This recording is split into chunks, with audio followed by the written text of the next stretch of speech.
અને હવે આંતરરાષ્ટ્રીય સમાચારો વિશે વાત કરીએ। ટ્રમ્પના ટેરિફ કાર્ડથી અમેરિકન બજારો પર વિપરીત અસર પડી રહી છે। જી હા, અમેરિકન શેર બજાર માટે શુક્રવાર બ્લેક ફ્રાઇડે સાબિત થઈ રહ્યો છે। ડાઉ જોન્સમાં 2231 પોઈન્ટનો કડાકો જોવા મળ્યો। અમેરિકાના બજારોમાં કોરોના કાળ જેવી સ્થિતિ સર્જાઈ છે।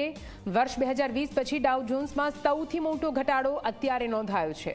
શુક્રવારે સતત બીજા દિવસે અમેરિકાના બજારોમાં મોટો કડાકો નોંધાયો હતો। ઉલ્લેખનીય છે કે S&P 506% જેટલો ઘટ્યો છે।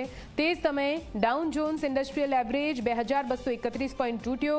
S&P 500 ફેબ્રુઆરીના તેના રેકોર્ડથી લગભગ 16% જેટલો ઘટી ગયો છે, જ્યારે નાસ્કેડ 948.58 પોઈન્ટ એટલે કે 5.73% ઘટીને 15602.03 પર બંધ રહ્યો।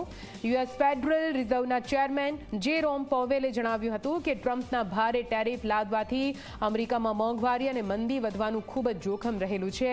તેની વૃદ્ધિ ધીમે ધીમે થઈ શકે છે। વેપાર યુદ્ધને કારણે માત્ર અમેરિકા જ નહીં પરંતુ સમગ્ર વિશ્વની અર્થવ્યવસ્થા મંદીના ભય હેઠળ છે।